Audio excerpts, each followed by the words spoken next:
ஏய் புள்ள பொண்ணுத்தாயி, உன்னை யாரு புள்ளா கஞ்சி கொண்டார சொன்னது? பக்கத்து தோப்பு விருமாண்டி கிட்ட கொடுத்து விட்டுருக்கலாம்ல. இம்புட்டு தூரம் வேகாத வெயில்ல நிறமாச புள்ளத்தாச்சி வரலாமா புள்ள? கரிசனத்தோடு தன் மனைவியை பார்த்து கேட்டான் சின்னான். நானும் காலையில கஞ்சியை காய்ச்சி வச்சுக்கிட்டு விருமாண்டி அண்ணன் வரும்னு தான் பார்த்தேன். அது காலையில ஆண்டிப்பட்டி சந்தைக்கு போனது இன்னும் வரலையாம்.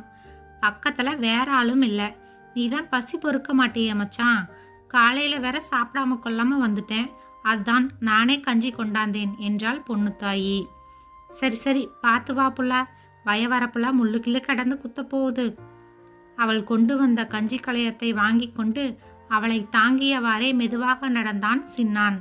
இருவரும் அருகில் இருந்த புளிய மரத்தின் கீழ் வந்து அமர்ந்தனர். சின்னான் கிணற்றுக்கு சென்று பம்ப் செட்டை திருகி தூக்குச்சட்டியில் தண்ணீரை பிடித்து கொண்டு வந்தான். நீ சாப்பிட்டிய புள்ள? இன்னும் சாப்பிடலாம் மச்சான். பொண்ணுத்தாயி, பட்டினியோடவா எனக்கு கஞ்சி கொண்டாந்த? 2 வேளை பட்டினியா இருந்தா எனக்கு ஒன்றும் ஆயிராது. ஆனா உனக்கு ஏதாவது ஆச்சுன்னா என்னால தாங்கிக்க முடியாது புள்ள. போன மாசம் வைத்தியர்கிட்ட உன்னை கூட்டிட்டு போகையில கஷ்டமான வேலையெல்லாம் பார்க்கப்படாதுன்னு சொன்னார்ல, அதை விட்டு தள்ளு மச்சான். முதல்ல களையத்துல இருக்கிற கஞ்சியை ஊத்து, எனக்கும் பசியா இருக்கு. நான் ஒரு பொசக்கட்ட பைய. பசியோடு இருக்கிற புள்ளத்தாச்சிக்கு கஞ்சி கொடுக்காம ஏதேதோ பேசிட்டு இருக்கேன் என்றவாறு களையத்தில் இருந்த கஞ்சியை ஒரு தட்டில் ஊற்றி அதை பொண்ணுத்தாயிடம் கொடுத்தான். தொட்டுக்க என்ன கொண்டாந்திருக்க புள்ள? நேத்து வச்ச மொச்சக்கொட்டை குழம்ப சுண்ட வச்சு கொண்டாந்தேன்.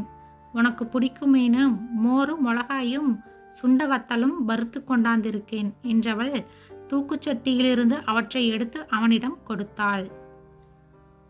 சின்னான் கஞ்சியை கரைத்து குடித்தான். சற்று நேரத்தில் இருவரும் கஞ்சி குடித்துவிட்டு கைகளை கழுவினார்கள். சின்னான் துண்டை எடுத்து முகத்தை துடைத்து கொண்டே எழுந்தான்.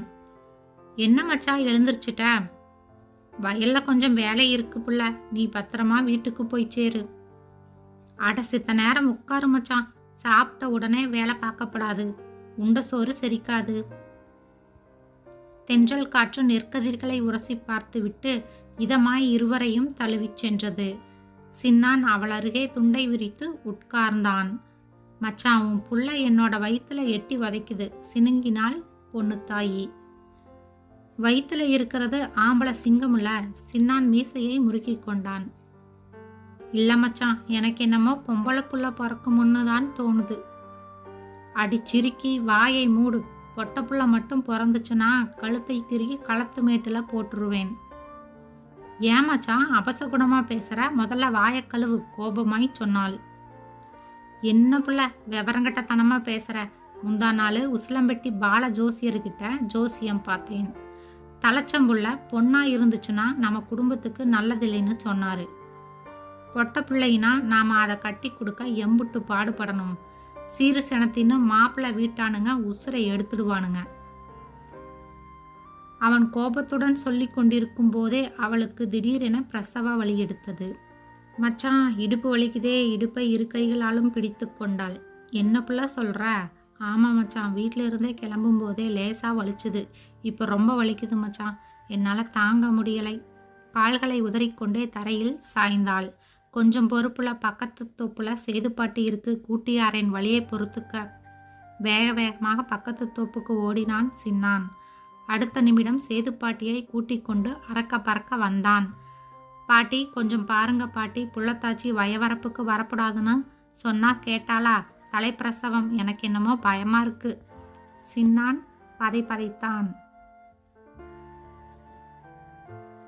பொருடா, நான் வந்துட்டேன்ல, ஏதுமாயிராது என்ற சேதுப்பாட்டி பொண்ணுத்தாயின் அருகே அமர்ந்து அவளது வயிற்றை பிடித்து கொண்டாள். பாட்டி, வலி தாங்க முடியலையே. கால்களை வேக வேகமாக உதைத்து கொண்டே பாட்டியின் கைகளை இறுக பிடித்து கொண்டாள். ஐயையோ, தலைப்பிரசவமாச்சே பாட்டி, ரொம்ப துடிக்கிறாளே. டவுன் ஆஸ்பத்திரிக்கு தூக்கிட்டு போகலாமா? நான் சைக்கிளை எடுத்துட்டு போய் ஒரு ஆட்டோவை கூட்டிட்டு வரவா? டேய், நான் இருக்கேன்ல, சும்மா புலம்பாதடா. நம்ம செங்கமரத்தான் வயல்ல தவமணியும் கருப்பாயும் கதிர் அறுத்துக்கிட்டு இருப்பாளுங்க. சீக்கிரம் அவளுங்களை கூட்டியாடா. சற்று நேரத்தில் தவமணியையும் கருப்பாயையும் பதற்றத்துடன் கூட்டிக் கொண்டு வந்தான் சின்னான். என்னாச்சு பாட்டி என்றவாறே தவமணி பொண்ணுத்தாயின் அருகே குனிந்தாள். தவமணி உள்ள தசமாரி கிடக்குதுடி, அதான் இப்படி கத்துறா, கவலையோடு சொன்னாள் பாட்டி. டேய் சின்னான், விரைவா டவுனுக்கு போய் ஒரு வண்டி பிடிச்சு கொண்டா, இவளை ஆஸ்பத்திரிக்கு தூக்கிட்டு போறதுதான் நல்லது. சைக்கிளை எடுத்துட்டு சீக்கிரம் போடா கத்தினாள் பாட்டி. 10 நிமிடத்தில் ஓர் ஆட்டோவுடன் அங்கு வந்து சேர்ந்தான் சின்னான். அவன் வருவதற்குள் குழந்தை பிறந்திருந்தது. குழந்தையை தன் மடியில் வைத்திருந்தாள் சேதுப்பாட்டி. சின்னான் பூரிப்புடன் அவளை நெருங்கினான். பாட்டி, நான் வேண்டிக்கிட்ட கருப்பசாமி என்னை கைவிடலை. ஆம்பளை பிள்ளைதானே பிறந்திருக்கு? ஆர்வமாய் கேட்டான். ஆம்பளை பிள்ளை இல்லடா. கவலையுடன் சேதுப்பாட்டி சொன்னதுதான் தாமதம். சின்னான் முகம் சட்டென மாறியது. வேக வேகமாக ஓடிப்போய் வரப்பை அடுத்திருந்த கள்ளிச்செடியை பறித்து கொண்டு வந்தான். குழந்தையின் வாயில் கள்ளிப்பாலை விட்டு கொள்ளும் நினைப்புடன் குழந்தையை நெருங்கிய அவனை அங்கு நின்றிருந்த ஆட்டோக்காரன் பிடித்து கொண்டான். விடு தம்பி, அந்த பொட்ட கழுதிய கள்ளிப்பாலை ஊத்தி கொல்லாம விடமாட்டேன். மூர்க்கத்தனமாக அவனை உதறிவிட்டு குழந்தையை நெருங்கிய சின்னனை யாரோ சம்மட்டியால் பிடரியில் அடித்தார் போலிருந்தது. காரணம், பிறப்புறுப்பே இல்லாமல் சேதுப்பாட்டியின் மடியில் சலனமில்லாமல் கிடந்தது அந்த குழந்தை. சின்னான், பொட்ட புள்ள பிறந்தாலே கள்ளிப்பாலை ஊத்தி நீ கொல்ல நினைக்கிற, பாவம் இது 2ம் கட்டான், இதை சும்மா விடுவியா? அதான் உனக்கு சிரமம் வைக்காம செத்தே பிறந்திருக்கு.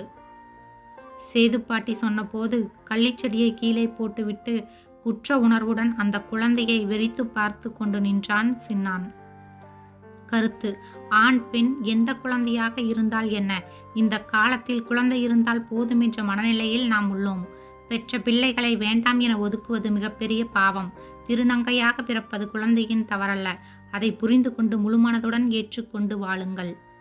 உங்களுடைய வாழ்க்கையை மாற்றக்கூடிய மற்றும் சுவாரஸ்யமான கதைகளை ஃபீல் குட் தமிழ் மூலமாக உங்களோடு நான் பகிர்ந்து கொள்கிறேன். என்னோடு பயணிக்க சப்ஸ்கிரைப் செய்ததற்கு நன்றி.